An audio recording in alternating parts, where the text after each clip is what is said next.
Even this shit crank.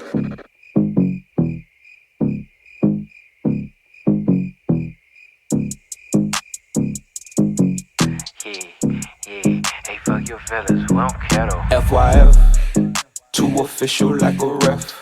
They can't keep up with me. Watch how Euro step, step, step, step, step. Then that boy got left. Shook him out his sneakers. This is FYF Sports, the Base Podcast, man. This is Lamont, and we are back with another podcast episode.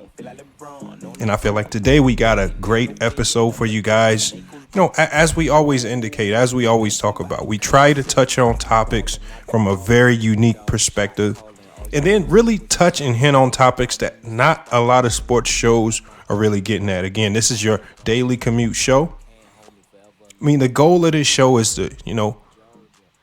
to help you sit back, think, and digest some of this sports talk. You know, in some of your most peaceful moments, driving home from work, driving to work, on your break. And these are moments that, you know, if you really think about it, and I don't work a 9-to-5 job anymore, but when I think back on it, man, whenever I was at work or whenever I was driving home from work or to work, those would actually be some of the most peaceful moments of the day. And that's what we're here for. We're here to kind of help you fill in those moments of silence with information that can kind of just take you away from the ilks of the day. That's what we're doing here at FYF Sports, your daily commute podcast. We appreciate you guys for tuning in. We are a new show. We already have episode 1 out. If you haven't listened, make sure you check episode 1 out. I felt like we dropped a lot of gems in episode 1, talking about the biggest disappointments of the NBA season in that inaugural episode. Really, really good episode. We got a lot of positive feedback from the people in that particular episode. And so we appreciate everyone that's chimed in, whether it's on Amazon, Spotify, anywhere you found our podcast. We appreciate you guys for downloading the episodes, taking the time to listen, and not just taking the time to listen, but to be able to give us feedback on a lot of these conversations. So again, if you haven't done so already, don't hesitate to go follow us on YouTube. That is our primary platform. We drop a lot of live streams and a lot of podcast videos over there. So don't hesitate. Go look up FYF Sports Debates Podcast on YouTube. Give us a subscribe and a like over there as well. But we are really wanting to focus on this audio format, because this is one of the few platforms where we have the time to just kind of sit, think about unique topics, and then just kind of talk and discuss these things.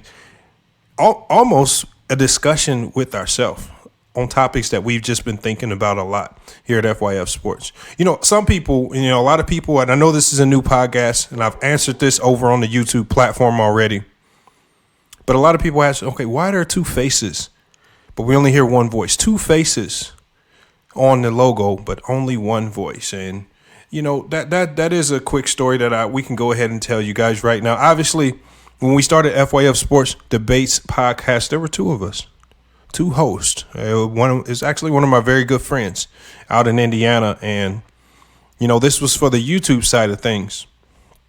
And I wanted to get prepped and prepared. I was really explaining to him the work and the time that it takes to put into putting a show like this together.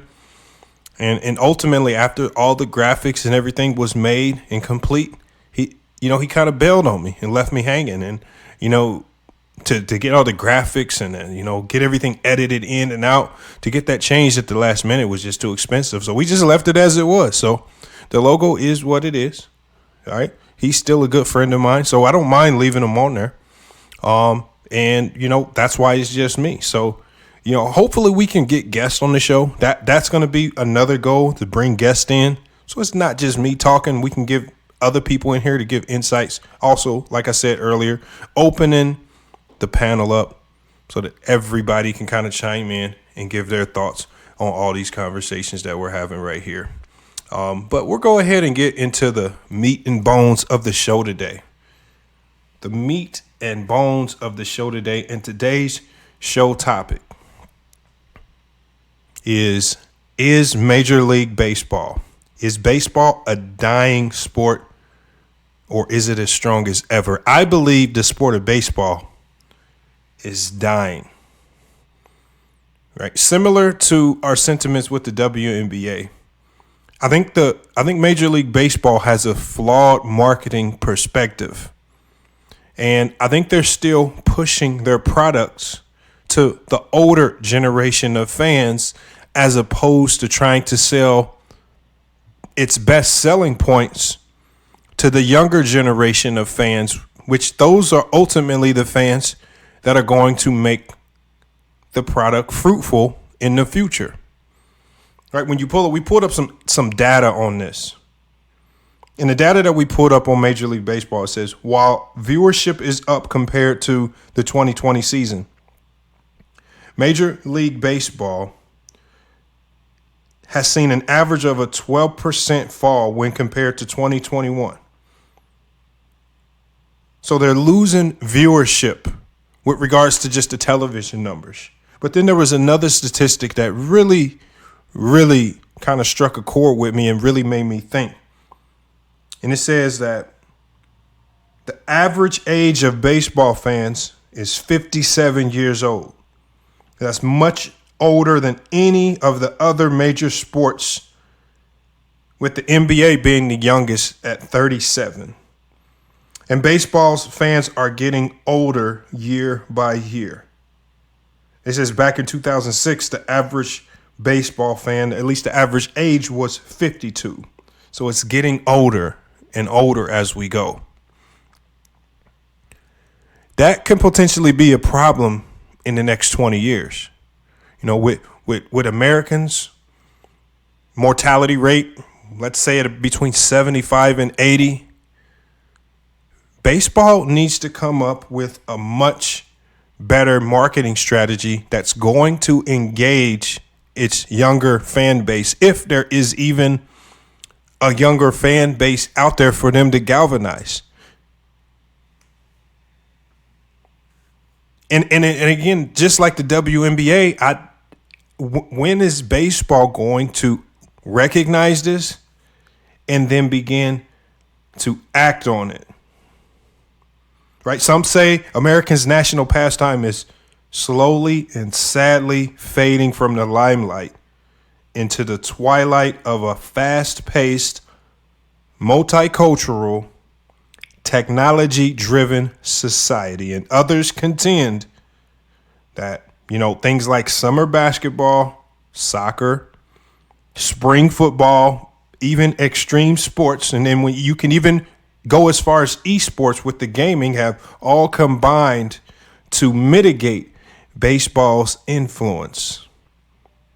You know, I was talking with a friend of mine, and he said he blames baseball's demise on just kind of the lifestyles brought forth by technology. He says more kids are sitting indoors at computers and playing video games. And it just means less for these kids to go enroll for Little League baseball teams at city parks and recreation. Right. He also talked about how there were people who have just kind of looked elsewhere for entertainment. And he's from Baltimore. He's from Baltimore, where obviously you have the Baltimore Orioles. And he just talks about, you know, when he works in those youth programs out there, he can see and sense the lack of interest in Major League Baseball. And that's a very huge change from how things were when he was growing up. All right. And he was telling me about a time back in 2013. And this is, you know, and this was before 2013, obviously. But, you know, when I personally, my personal experience with baseball, okay, I played in middle school, first baseman, solid player, very, very solid player, big fan of the sport, even collected baseball cards. Me and my brother both played. My older brother was a pitcher.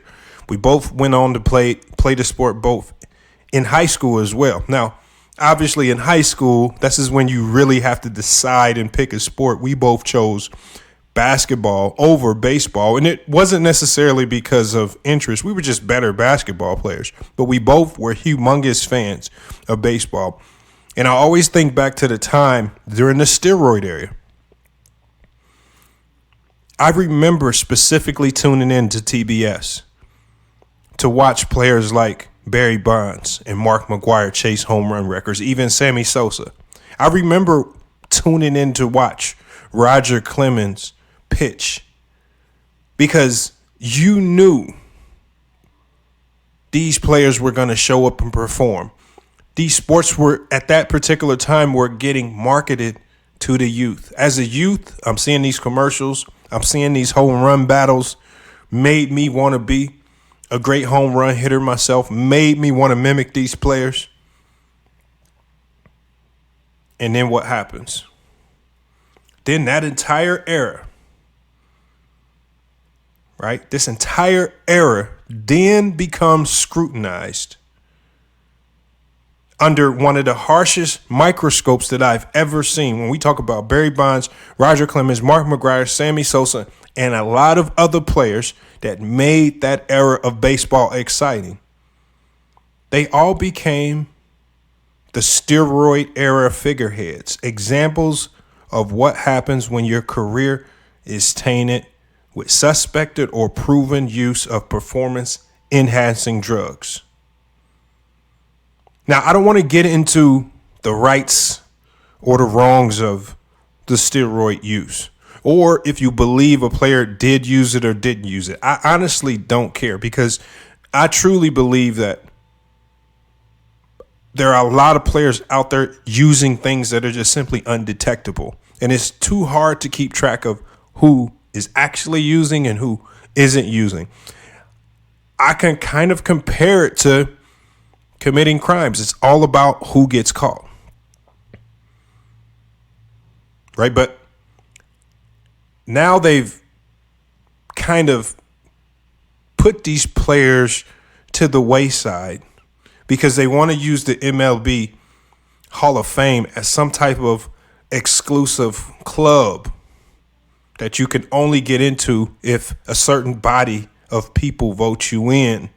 And this body of people have decided that if you are in any way, shape, or form connected to the steroid era, you're not going to get in. And I think this is where things went wrong for Major League Baseball. This is where things went wrong. They now decided to punish the players that really rejuvenated and kicked another gear into baseball. They had me watching all the time, especially when Barry Bonds and Mark McGwire were chasing these major home run records. I'm tuning in. I'm watching Cubs baseball. I'm watching Giants baseball. I'm watching Cardinals. I'm watching all of these teams play that, had it not been for those three players, I wouldn't have been watching baseball. Now, we did follow, we follow the stars. Similar to the NBA, NFL, as young kids follow the stars. Barry Bonds was a star. Mark McGwire was a star. Nolan Ryan's, all the great pitchers of that era. I mean, just go back and you could name the stars of baseball. I would say from 1990 into the 2000s, you can easily name the stars. Now that some of these other sports have crept into our world, baseball to a certain degree has become, at least by the numbers, an old person sport. I mean, no disrespect to people that are 50 or above, but if your average age of your fan is 57 years old, well, that tells me right there, it's a sport that's only being watched by older people. The younger crowd no longer cares. And why does the younger crowd no longer care?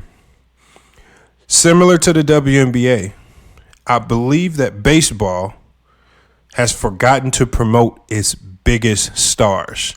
And they're promoting the game itself as if fans care about the game when fans truly only care about players. That's what drives these sports. When we look at the NBA, you got the Kevin Durant's, the Steph Curry's, and LeBron James's. Without those names, no one's just walking around following the Cavs or the Warriors before they got Steph Curry. Nobody. I mean, you have your fanatical sports fans that will follow, But what drives these sports, as we talked about in the last show, are going to be the common fans.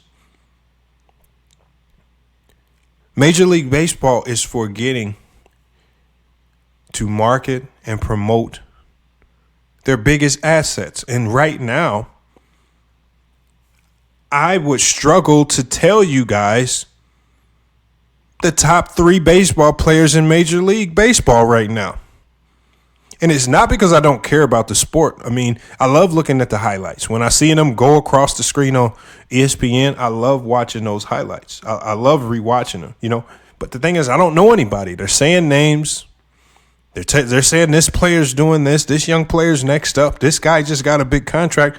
But I don't know these names. A baseball player, the best baseball players in the game could be sitting in a bar right now, right next to me, and I would just think they're a group of average guys. I wouldn't know their faces because Major League Baseball has completely reshaped how they market their players and what they're actually trying to sell to the people. Now, I know it's a tough economy with the pandemic, you know, but in all economic signs point to growth in this game, right? The economic signs point to growth, right? And some people say that that's even more evident with the emergence of the large crop of talent that's starting to come into baseball from college or from overseas. But my question then would be, who is this talent? Even when we go to basketball, because we're big basketball fans over here. Obviously, you see the basketball on the logo. When we talk about young players coming into the game, whether they pan out to be Hall of Famers or not, we know the names. The names are sold to us before they even get to the league. Bronny James, LeBron James' son. We don't know what he's going to be when he gets to the league, but he's getting pushed on us. Imani Bates, extremely talented high schooler. He was at Memphis, now transferring out. He's in a transfer portal. Highly touted, extremely talented freshman player. We knew about him before he got there because they're selling the players to us. When you look at Mikey Williams, the youngster, who's going to be in the college ranking soon, may potentially skip out on that and just go pro. But we know the names. The NBA and the NCAA has done a great job of selling to us men's basketball, not because of the product itself, but because they have found very marketable names. They find the youngest players with the biggest social media followings. Let's look at LaMelo Ball. I mean, look at all of the Ball family. Those guys were sold to us before they even picked up an NBA jersey or basketball. The players are getting sold to us, not the teams. Baseball has went back into this flawed method of selling to us teams over players. And I think that's an easy fix. That's a very easy fix. And the unfortunate reality of this is that all of these issues that baseball is experiencing right now, all they have to do is go look back onto what made the steroid era of baseball great and try to find ways to mirror and replicate those marketing strategies, because they were all for marketing the home run hitters when they were hitting the home runs. I don't believe that MLB was completely innocent and just did not know about steroid use at that time. You can't get me to believe that. I feel like they definitely knew, but when it came time for them to choose size, they simply went with what would save their face publicly, what would potentially save their reputation, and just play the card of idiocy. They don't know. They didn't know, and they'll punish it. They don't tolerate it. But that was a time frame where I saw players marketed like no other, using media networks, using commercials, using the play that was on the field. Obviously, the most exciting thing in baseball is home runs. The second would probably be the strikeouts. They were excellent at marketing those two things and connecting them directly with players. How does baseball find that? And how do they put new names of new players coming into this league? How do they help us as common sports fans regain interest in those new young players that are coming in? And you're talking to somebody who, again, a baseball player, middle school and high school. Obviously, I didn't play at the college level, but there is some interest there. How does MLB spark that interest? And not just me, but the millions of Americans out there that are just kind of left feeling empty, as if, as fans, because they're not giving us a very watchable product. They don't promote the names anymore. They're promoting this goody two-shoe look, shunning all of the great players from the steroid era. And now the game of baseball is dying. And that's the state of where we're at. There are definitely good arguments on both sides of the spectrum on this. First is obviously going to be the idea, is baseball dying? Or is this particular theory drummed up, I should say, by individuals with agendas to promote their own sports? Those are the two fair questions that we must ask. And if baseball is dying, as we first asserted, right, then what can baseball do to right the ship? What can they do to bring the average fan age down from 57? It should not be increasing, because if it continues to increase, the sport will die. How do they decrease that age gap and get baseball back where it should be? It's definitely a beautiful sport. I know a lot of you guys listening probably played, and I know I can't be the only one with this same sentiment. So again, this is something that we're going to be talking about on my podcast on YouTube. So again, don't hesitate to follow us on YouTube. Hit the comments, send us an email, send us your thoughts on these things. All the information you need is going to be in the description of the video. It's so easy to find us. Instagram, Twitter, all of those places. Look to the description of wherever you're watching this from. You can always find us.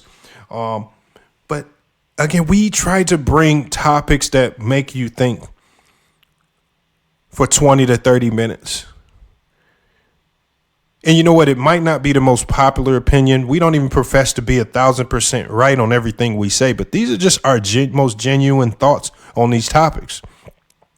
And I would simply hate to see a sport like baseball die out because its ownership groups and their marketing campaigns are just simply flawed, and they're failed to admit it. But you guys, let me know what you think about this topic. We will be back with more and more episodes, you guys. More and more episodes. So make sure you lock us in wherever you're watching us at, whether it's Amazon Music, Spotify, Audible, YouTube, Instagram, Twitter, wherever you're watching us. Make sure you lock us in. Make sure you continue to download the episodes and support the content, because we are a growing platform. And I feel like this is the type of sports talk that needs to be had. Honest, unscripted, unbiased, not trying to take sides, and just really open to try to figure out what's going on in this sports world in a new perspective. Hopefully this did its job during your daily commute. Let us know what you think about the podcast. This particular episode. If you have any show ideas, please reach out to us and let us know. Hey, but this is Lamont with FYF Sports. We will be back with more sports and news. But until then, it's FYF Sports, and we're out. Head to head, you can't compete with me. It's no debate, you too fake, and it's too real with me. What's the topic? I'll block it, I keep that shield with me. Ammo loaded, I'm cocking, I got that steel with me. What you talking is nonsense, blow off your conscience. I'm a living sickness, Magic Johnson. By that action, no Bronson, I'm a King Lebron, and the whole